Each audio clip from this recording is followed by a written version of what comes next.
The fog rolled in thick over the small town of Carthage, Missouri, on the night of October 12, 2006. Streetlights barely pierced the grey mist, casting long, trembling shadows across the sidewalks. At 17, Emily Carson had been making her way home from her part-time shift at the local diner, a brown paper bag of groceries in hand, her auburn hair tucked under a worn scarf. She always took the same route, past the silent baseball fields and the empty lot near Main Street. But that night she never arrived. No one saw her struggle. No one heard her scream. In the quiet moments of that October evening, she vanished, leaving only the memory of a bright, laughing teenager who dreamed of studying nursing and one day traveling beyond the boundaries of Jasper County. For years, her disappearance haunted the tight-knit community. Posters faded, leads went cold, and the case file collected dust. Yet her story refused to be forgotten.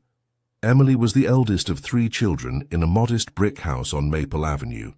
Her father, Robert Carson, worked as a mechanic at a local garage, and her mother, Janet, was a nurse at the county hospital. Emily's younger siblings, 14-year-old Lauren and 11-year-old Sam, remember her as the sister who would stay up late, helping them with homework. Her own eyes tired but always kind, she had a soft voice but a fierce sense of justice, often standing up for classmates who were bullied or overlooked. On the day of her disappearance, Emily had attended Carthage High School as usual.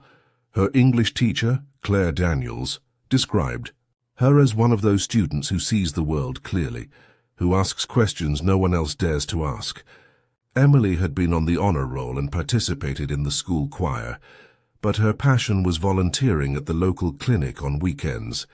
She wanted to become a pediatric nurse and someday make a difference far beyond Carthage. After school, Emily walked home to drop off her textbooks before heading to her shift at Betty's Diner. Security footage shows her entering the diner at 5:02 p.m., smiling at the cashier, collecting her apron from the rack, and clocking in at 5:10 p.m. She served customers with her usual cheer, chatting about a school fundraiser for the local animal shelter. Her co-workers remember her laughing with a friend during a brief break, never hinting that danger awaited her outside the diner's doors. At 8:15 p.m., Emily left work with plans to stop at the corner grocery store before heading home. The night was calm but cool, and a low fog hugged the ground. She never reached the store. Her mother, expecting her at 8:45 p.m., called several times, each ring met with silence. By 9:30 p.m., Robert Carson was driving the route Emily usually took, flashlight in hand, calling her name into the mist. All he found was her scarf, caught on a fence post near the baseball fields, frayed and damp with dew. The search began immediately. Neighbors grabbed flashlights, and local police cordoned off streets and alleys. Volunteer groups combed the surrounding woods and fields, using bloodhounds and flashlights to track any trace of her. Sheriff Thomas Whitaker later told reporters, "We treated those first 48 hours like they were the most important hours of our lives, and in cases like this, they are. But we came up with nothing." The investigation hit a wall. Witnesses reported seeing a dark sedan parked near the diner and another vehicle idling near the baseball fields around the time Emily disappeared, but descriptions were vague. No fingerprints, no usable DNA, no camera footage captured the moment of abduction. Months passed, then years. Emily's parents held vigils, attended by friends and neighbors, always hoping someone, anyone, would bring news of their daughter. During the early years, detectives pursued every lead. Known sex offenders in the county were questioned. Surrounding towns were canvassed for sightings of a teenage girl matching Emily's description. A tip in 2008 suggested she had been seen at a bus station in St. Louis, but it turned out to be a false report. The case slowly became part of local law, a tragic story shared at community gatherings, whispered over cups of coffee, a wound that never healed. Meanwhile, life in Carthage moved on. Emily's younger siblings grew up without her laughter in the house. Janet Carson devoted herself to helping other families of missing children, founding a support group in Emily's name. Robert Carson retired early from the garage, spending hours walking the roads where his daughter had last been seen, hoping against hope that someday someone would find answers. In 2018, 12 years after Emily's disappearance, the case took a turn no one could have anticipated. The Missouri State Police announced a new cold case initiative, combining advances in DNA testing with forensic genealogy, the same techniques that had recently identified suspects in decades-old cases across the country. For Emily Carson's case, investigators revisited evidence collected in 2006, cigarette butts found near the baseball fields, fibers recovered from Emily's scarf, and a tiny blood sample preserved from a nearby bench where investigators believed a struggle may have occurred. Detective Sarah Mitchell, a veteran of the Cold Case Unit, recalled the moment she first examined the evidence. The materials were fragile, some degraded from age and weather, she said, but thanks to advances in massively parallel sequencing, we could finally extract enough DNA to develop a profile. The profile did not match anyone in the Missouri criminal database, a frustrating but familiar roadblock for cold cases. Instead of giving up, Mitchell authorized the next step: forensic genetic genealogy. Using the DNA profile, her team uploaded it to commercial genealogy databases to search for distant relatives of the unknown suspect. "It's like building a family tree in reverse," Mitchell explained. "We start with cousins, aunts, uncles, then narrow down to the person responsible." By early 2019, investigators had narrowed the suspect list to 3 families in Jasper and surrounding counties. Months of discreet investigation followed. Detectives collected discarded items, coffee cups, cigarette butts, envelopes, to obtain DNA samples from potential suspects without alerting them to the ongoing investigation. Each step was painstaking and delicate. "We had to be certain, or any mistake could jeopardize the entire case," Mitchell said. On April 23, 2019, the breakthrough finally came. DNA extracted from a cigarette butt matched the profile of Robert Gaines, a 57-year-old local contractor with a previously clean record. Gaines had no known criminal history, no prior allegations of violence, nothing that would have raised suspicion in a town where everyone knew each other's business. But forensic genealogy had revealed the truth. He was Emily Carson's abductor. Authorities quickly obtained a search warrant for Gaines's home. Inside, they discovered items that linked him to the night of Emily's disappearance: photographs of Emily taken surreptitiously before her vanishing, fibers matching her scarf, and journals detailing his obsession. The evidence was overwhelming. When confronted, Gaines was arrested without incident. His arrest sent shockwaves through Carthage, leaving neighbors, friends, and Emily's family struggling to reconcile the familiar face of a local contractor with the darkness investigators uncovered. Before we continue exploring the details of the investigation, the shocking discoveries in Gaines's home, and how the community grappled with betrayal and grief, take a moment to hit subscribe. If you're fascinated by cold cases solved decades later through forensic science, and the stories of families who never gave up hope, you won't want to miss the next part of this story. The stage was set for answers, for justice long delayed, and for a small town to confront truths it had tried to bury along with the fog of October 2006. Emily Carson's story, frozen in time for over a decade, was finally about to speak. After Robert Gaines's arrest, the town of Carthage felt suspended in disbelief. He was not a stranger, not a drifter, not someone the police had overlooked for years. He had been a familiar presence at local events, a contractor who fixed homes and volunteered for community projects, a man who greeted neighbors with a firm handshake and a friendly smile. The revelation that he was responsible for Emily Carson's disappearance shattered the illusion of safety that generations had relied upon. The search warrant executed at Gaines's property uncovered a hidden room in the basement, cleverly concealed behind stacks of plywood and insulation. Inside, investigators found meticulous records, journals, photographs, and even a makeshift map of the town with certain houses and streets highlighted. Some entries detailed Gaines's thoughts and actions leading up to October 12, 2006. He had written obsessively about Emily, her routines, and the route she took from the diner to her home. "I followed her every day, studied her patterns," one journal entry read. "Tonight, everything will go as planned." Among the items were numerous photographs of Emily, some taken at the diner, some on the street near the baseball fields, and a few apparently snapped during her shift, capturing her smile and laughter. Forensic analysts confirmed the images were of Emily and linked fibers on her scarf to other items in the room. Small objects recovered from the basement were matched to evidence collected from the scene in 2006. It became horrifyingly clear that Gaines had been following Emily, observing her and documenting her life in a disturbing, obsessive manner.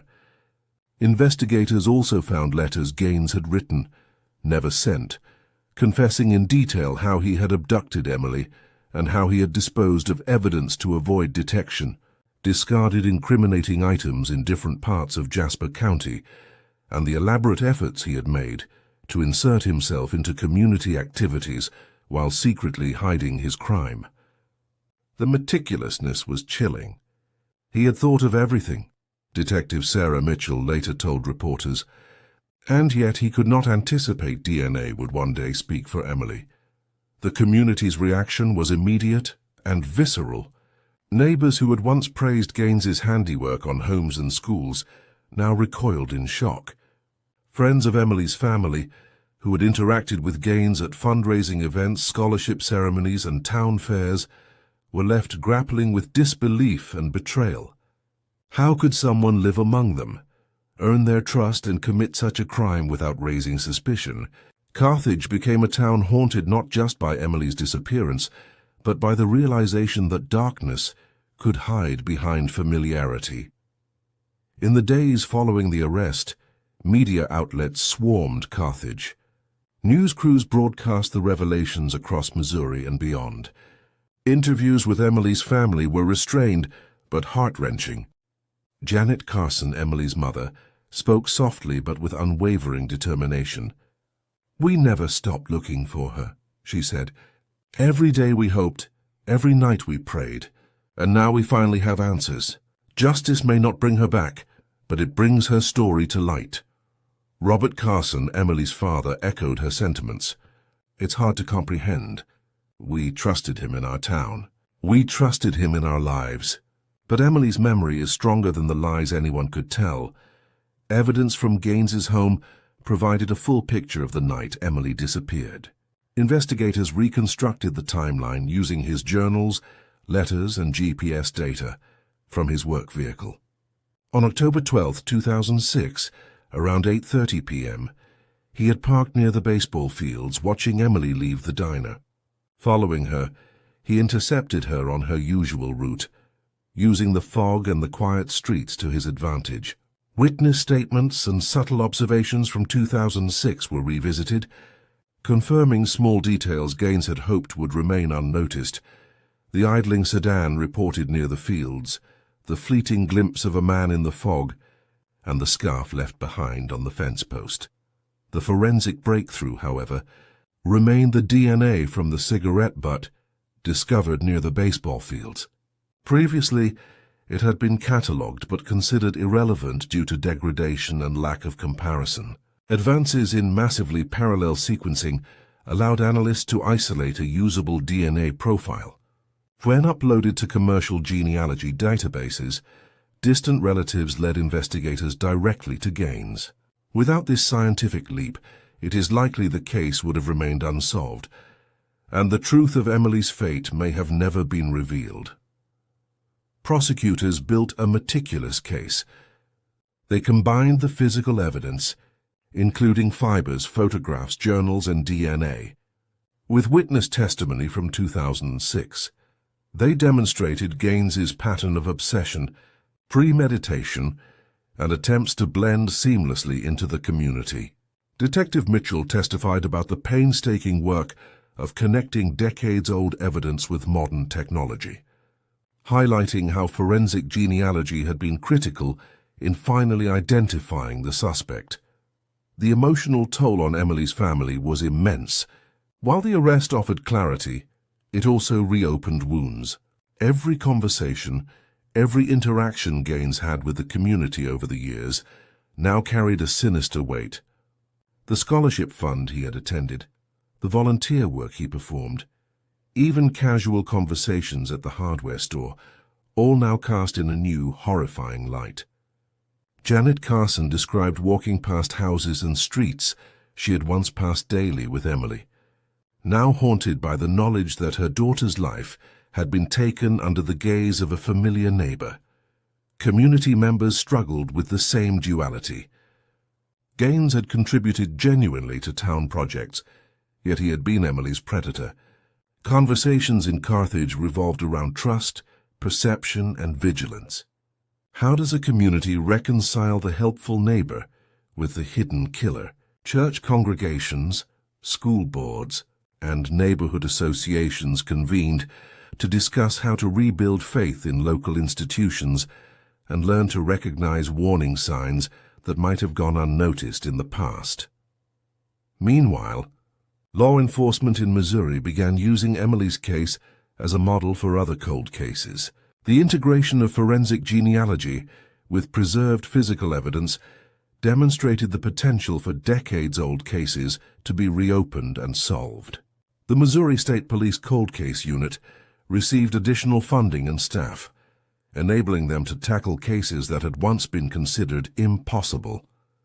Detective Mitchell emphasized the message she wanted to convey. No case is truly closed if evidence is preserved. Science can speak for victims when memory and time cannot. Public awareness also grew.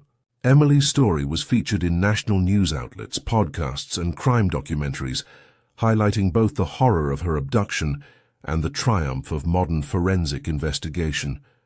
Social media campaigns encourage communities to support families of missing persons and to remain vigilant about unreported or unsolved cases. Schools in Carthage incorporated safety discussions and digital forensic literacy into their programs, using Emily's story as both a warning and an educational opportunity. As the trial approached, the town braced itself. Emily's parents attended pre-trial hearings, keeping their children informed and safe from the media glare. They focused on Emily's memory, sharing stories of her kindness, her intelligence, and her dreams. Neighbors rallied to offer support, yet a somber shadow hung over Carthage, a reminder of the fragility of trust and the weight of hidden evil. Before we continue to Part 3, where the trial unfolds, the courtroom drama exposes Gaines's deception, and the community confronts the aftermath of decades-long grief. Take a moment to subscribe and hit the notification bell. Following this story will ensure you never miss the dramatic conclusion of how one small town faced betrayal, justice, and healing through the power of science. The stage is set for closure, for the truth to finally be told in full, and for Emily Carson's story to reclaim her place in the hearts and minds of those who loved her. The morning of the trial arrived with a mixture of tension and relief in Carthage. For over a decade, Emily Carson's disappearance had been a silent wound, a story whispered in homes and schools, haunting playgrounds, and lingering at the edge of everyday life.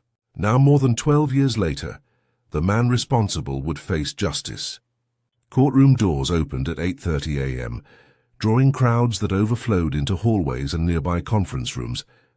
The atmosphere was heavy with anticipation, reporters from regional and national outlets lining the press benches, capturing every expression, every whispered conversation.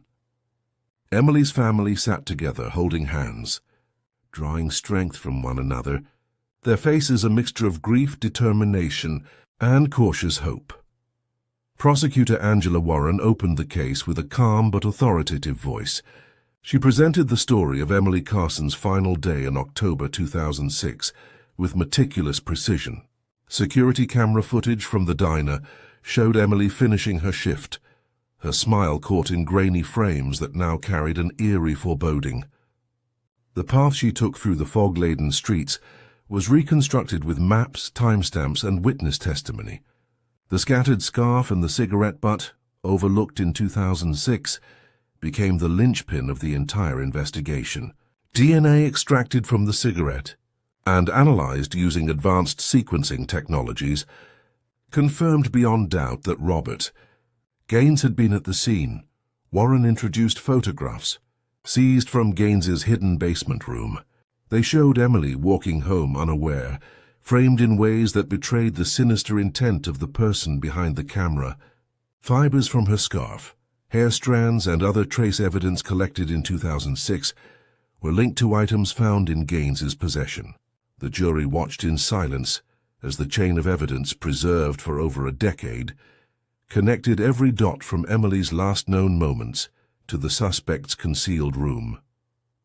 He observed, he planned, he hid behind the facade of neighborly concern, Warren told the court. Every piece of evidence preserved, every detail collected, speaks to premeditation and deliberate concealment. Defense attorneys attempted to undermine the DNA evidence, questioning chain of custody protocols and arguing that the sample could have been contaminated over the years. They emphasized Gaines's long-standing reputation in the community, presenting testimonials from neighbors, church members, and business partners. Gaines himself remained mostly silent, sitting rigidly at the defense table, his gaze fixed forward, avoiding eye contact with Emily's family. The courtroom seemed to hold its collective breath as the attorneys debated the reliability of evidence that had withstood the test of time and technological advancements. The turning point came when Detective Sarah Mitchell took the stand. She recounted the painstaking process of combining modern forensic genealogy with preserved evidence. She explained how distant relatives' DNA led investigators directly to Gaines, how careful surveillance and discreet collection of personal items confirmed the initial findings, and how every historical record, from journals to photographs, painted a coherent and inescapable picture of guilt.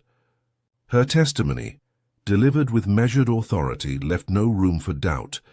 The perpetrator had been identified with overwhelming one-by-one. Witnesses from 2006 returned to testify.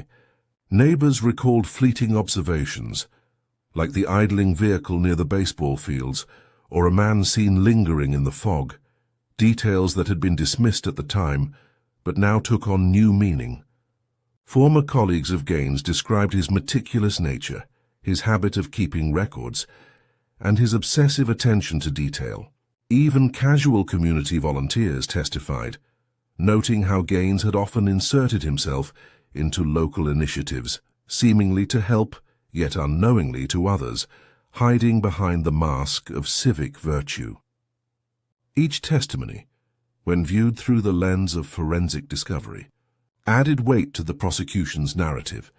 A man who appeared trustworthy, kind, and ordinary had used that very perception to conceal a horrific crime. Emily's parents were given the final words.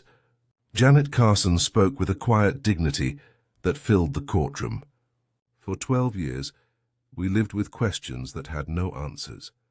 We wondered if Emily had been seen, if she had been helped, if justice would ever find her.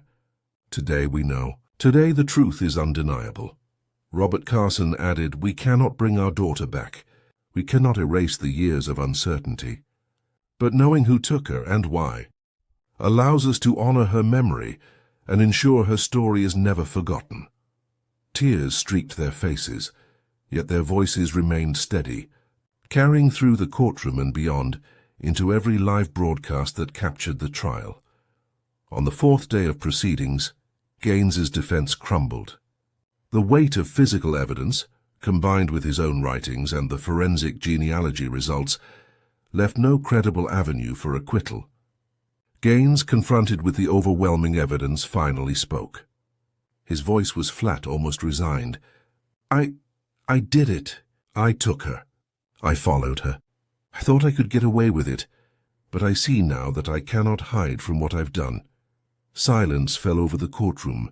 The confession, measured and detached, echoed the cold meticulousness revealed in his journals, yet it provided closure that years of investigation could not. Sentencing was scheduled promptly. Judge Helena Carter presided with gravitas, acknowledging the impact of Gaines's crime on Emily, her family, and the community. On June 14, 2019, Gaines was sentenced to life imprisonment without the possibility of parole. Judge Carter spoke directly to him in the courtroom. For over 12 years, you watched a family grieve, a community question itself, and a young life lost. Your deceit compounded the pain. The law ensures that justice, delayed as it may be, is fulfilled. You will spend the remainder of your life accountable for your actions. The gavel struck, reverberating through the courthouse, a symbolic closure that Carthage had awaited for over a decade. The community of Carthage faced the challenging task of healing. A memorial was erected at the baseball fields where Emily's scarf had been found, a quiet place where families and friends could gather to remember her life rather than the tragedy of her death. Annual scholarships in her name were established for aspiring writers and photographers, honoring her creative spirit and love for storytelling.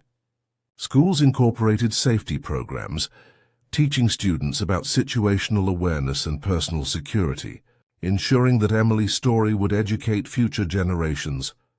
Locally, church congregations, civic groups, and neighborhood associations worked together to restore trust and community cohesion.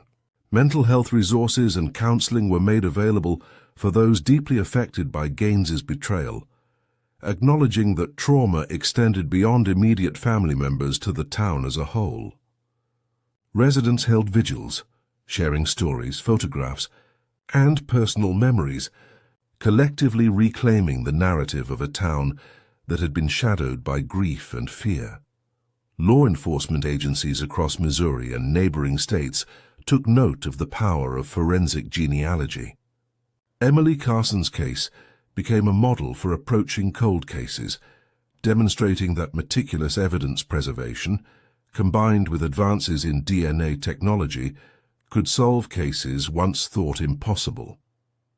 Detective Mitchell now trains officers nationwide, emphasizing the importance of preserving evidence, documenting thoroughly, and staying abreast of technological advancements. She reminds investigators that every cold case has a voice, and science can provide that voice even decades later. Emily's legacy extended beyond Carthage. Documentaries, podcasts, and news features recounted her story, ensuring national attention to the power of persistence, scientific innovation, and community vigilance. Families of missing persons reached out to Missouri authorities, encouraged by the knowledge that time does not erase the possibility of justice. Emily's story became emblematic of hope, resilience, and the enduring capacity of science to uncover truth, no matter how deeply it has been hidden. The resolution of this case left the town grappling with complex emotions: relief, sorrow, betrayal, and ultimately a cautious optimism. Residents reflected on the importance of community awareness. The perils of assuming familiarity equates to safety, and the responsibility to protect one another while remaining vigilant. The name Robert Gaines became synonymous with deception, yet Emily Carson's name shone brighter than ever, a testament to resilience and the pursuit of justice. On the 13th anniversary of her disappearance, a ceremony was held at the memorial site. Friends, family, and townspeople gathered, sharing photographs, stories, and letters. Janet Carson read a passage from Emily's journal. "I want to write stories that matter.